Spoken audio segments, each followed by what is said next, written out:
My name is Leah, and I'm 33 years old. A civil servant who works in a national administrative agency.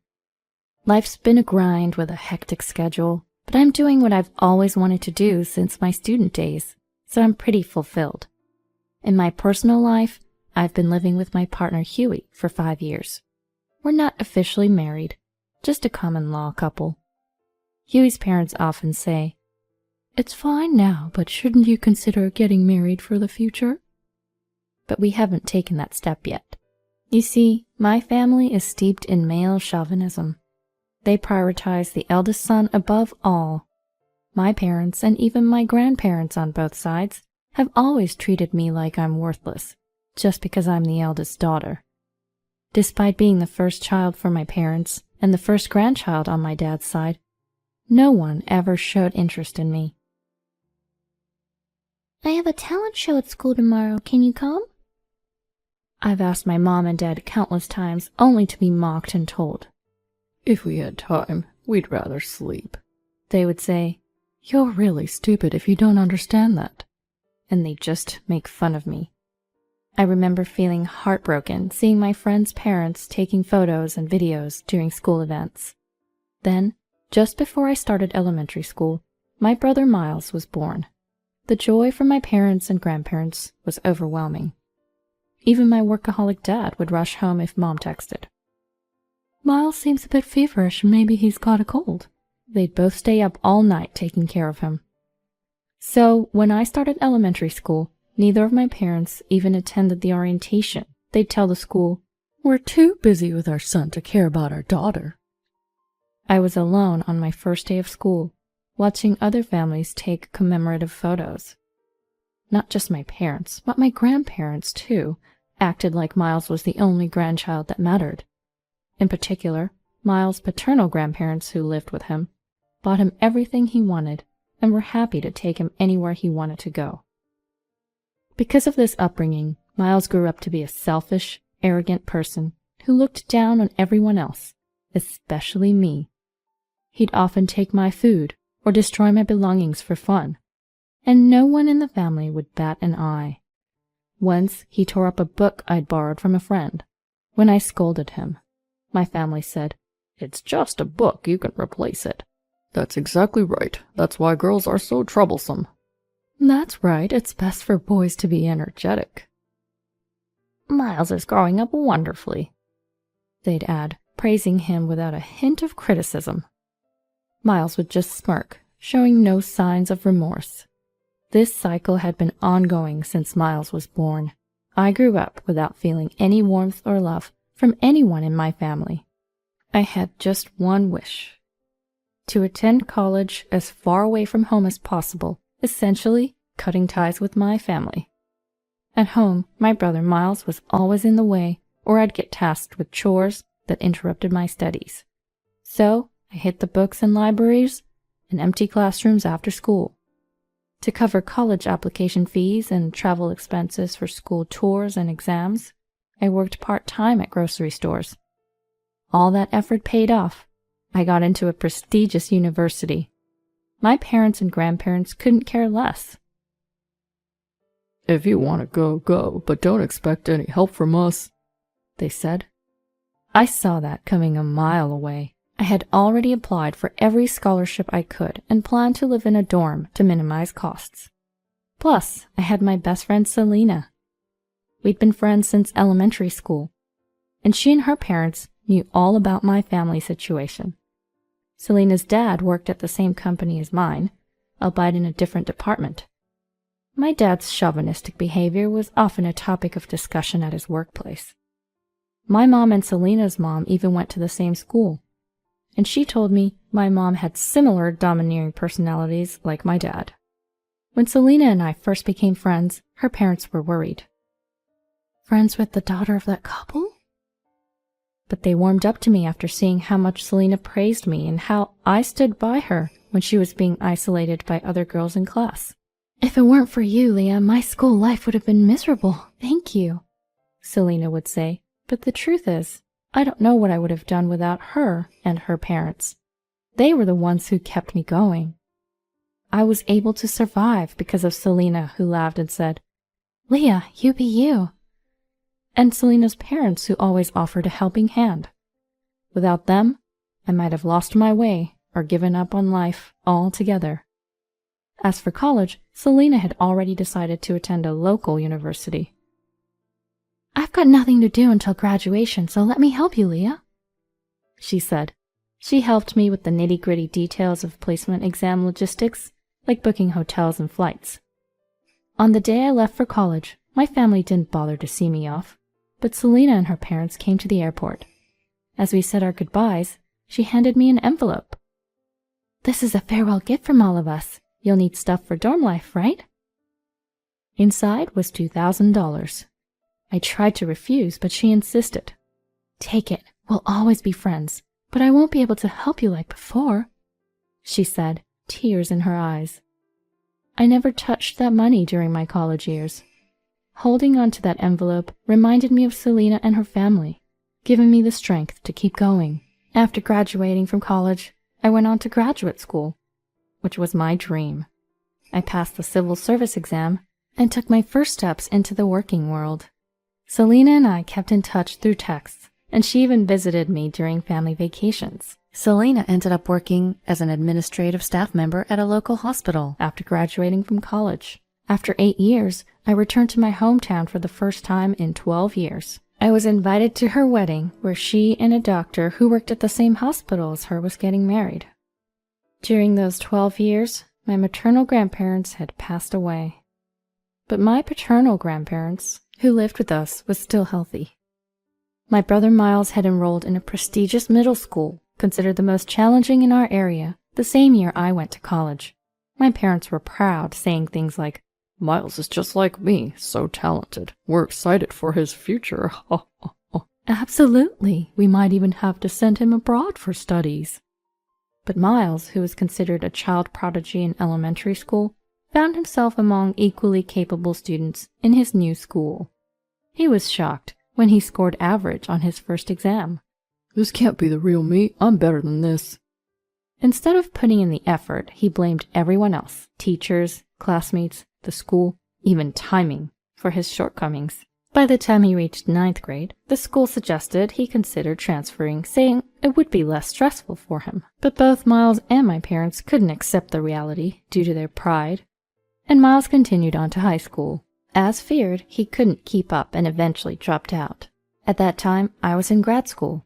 My parents suddenly asked, Aren't there any schools there that Miles could get into? The more prestigious, the better. Of course, a school with tradition would be ideal for Miles. Don't you know any influential professors? I told them that was unrealistic. They accused me of being cold and heartless, but I maintained that what's impossible is impossible, and eventually we lost contact. According to Selena, who had stayed in our hometown, my parents eventually enrolled Miles in an online high school. They made excuses like, our son is too exceptional for regular education.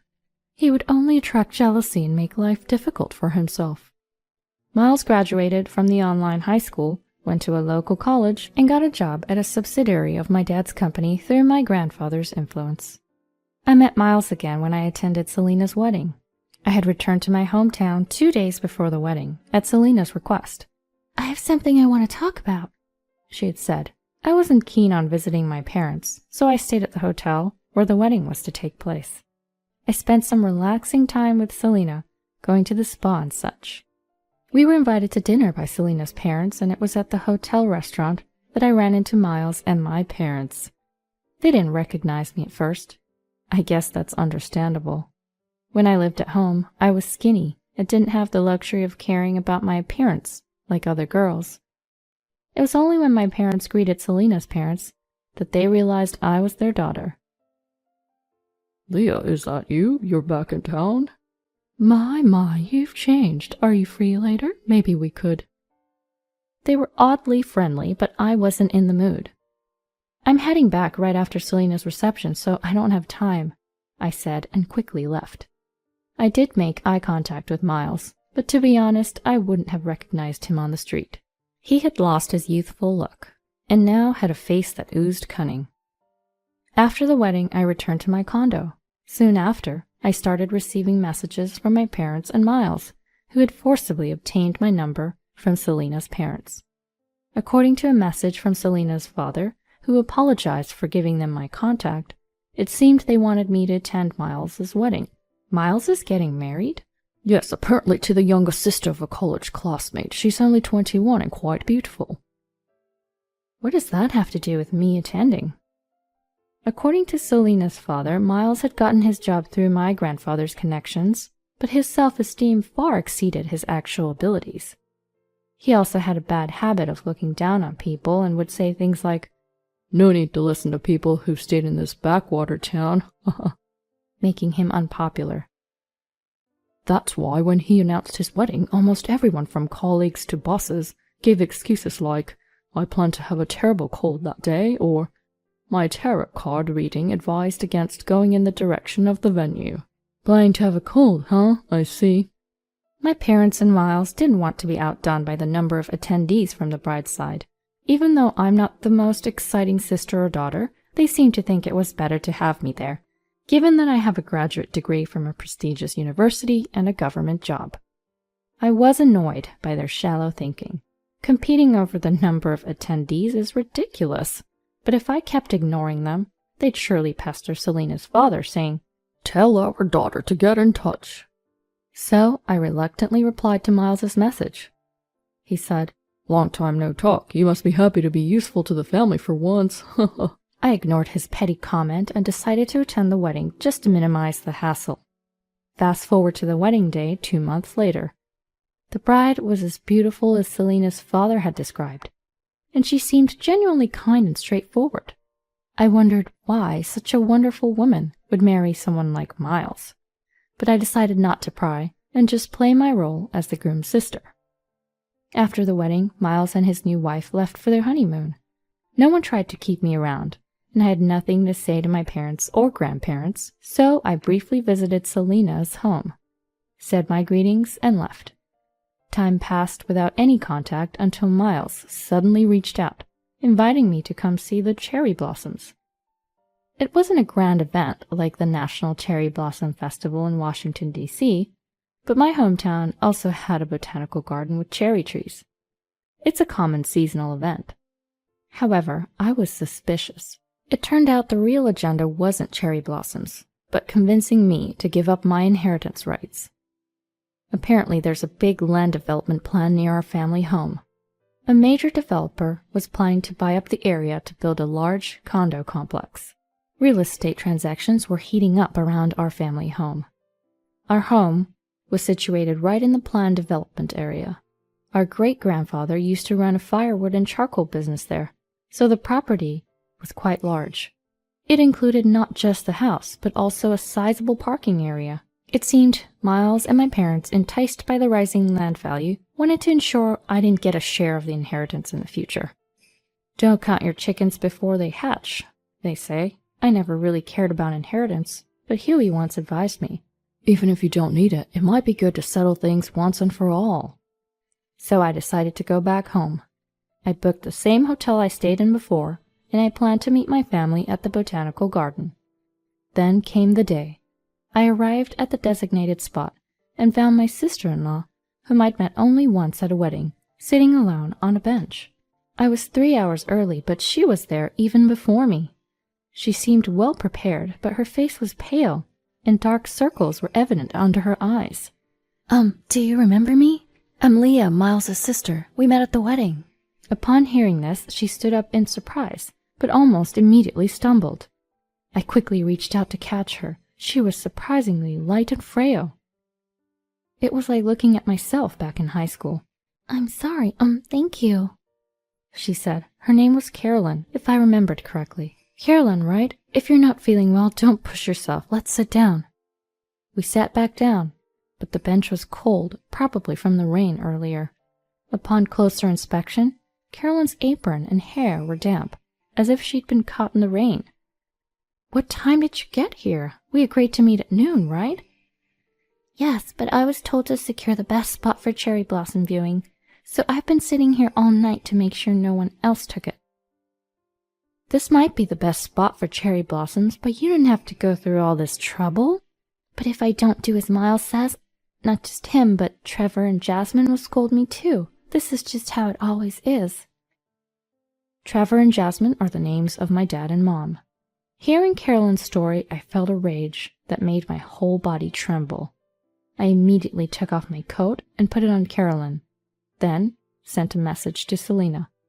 That afternoon, while Selena and I were taking a break, she got an internal call. I think it's probably from Leah's family. How should I respond? I wrote down what I wanted Selena to tell my parents and Miles and handed it to her. Sure enough, within an hour, Miles and my parents rushed in. Hey, what do you mean there's no reason to see you anymore? Exactly, we had to search all over the garden because you broke the appointment and didn't even contact us. And finally, someone told us they saw you and Selena together. And that person said you were with my wife too. The three of them started yelling, but Selena sternly told them to keep their voices down as we were in a hospital. But their silence lasted only a moment. The next second, they turned to Selena. Who are you? Don't butt in. If you're not family, leave. They barked. However, Selena, who deals with various patients and their families daily as a senior administrator in the hospital, wasn't fazed. I'm not an outsider. I helped bring your wife from the botanical garden to this hospital. Right now, Carolyn's receiving treatment and resting in her room, so you can't see her. Hearing this, Miles and my parents became even angrier. Why do I need permission to see my own wife? Explain what's going on. They were unbearably loud. Fed up, I first turned to my parents. Keep it down. Can't you remember being told to be quiet just a minute ago? Is there something wrong with your memory? Then to Miles, who was standing next to my parents with a red face, I said, You dare call yourself a husband while mistreating your wife? How ironic. Just then, Huey appeared, accompanied by 2 police officers. All right, here we are. This is the husband and relatives of the victim I mentioned earlier. As Huey pointed to the 3, their faces, which had been so red, suddenly tensed and turned pale. Well, what's going on? Why are the police here? Victim? You mean Carolyn? Isn't this an exaggeration? She just felt a little sick. Stammering, Miles and my parents tried to argue back. Huey handed them his business card. Ah, I should have mentioned earlier. I'm Leah's partner and a lawyer. From now on, I'll be representing Carolyn. Nice to meet you. Representing my wife? What do you mean, representing? Making a woman sit alone outdoors overnight in temperatures below 41 degrees Fahrenheit just to secure a cherry blossom viewing spot is far from normal by any standard. But still, isn't it strange for a lawyer to get involved in something like this? When a client asks for representation, it's natural for a lawyer to provide it. Besides, you guys canceled Carolyn's cell phone contract over a year ago and hardly give her any money. What if something had happened while she was out there? But nothing did happen, so...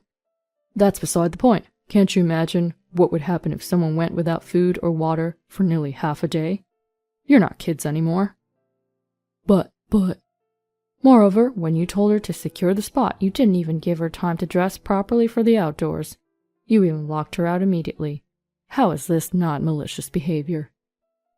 Huey spoke smoothly, and the 2 police officers beside him nodded with stern expressions. I chimed in. When I met her, she was freezing and looked pale. That's why we brought her to this hospital in Selena's car right away. Actually, I was at the botanical garden 3 hours before meeting Miles and my parents, because I had plans to meet Selena.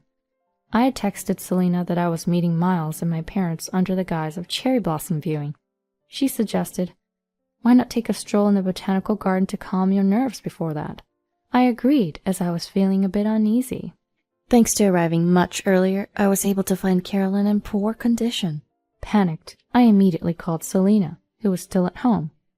Her husband, a doctor, advised to bring her to the hospital as soon as possible, and even came to pick us up, as he was on his way to work. Thanks to that, Carolyn received prompt medical attention, and her body temperature and color soon returned to normal.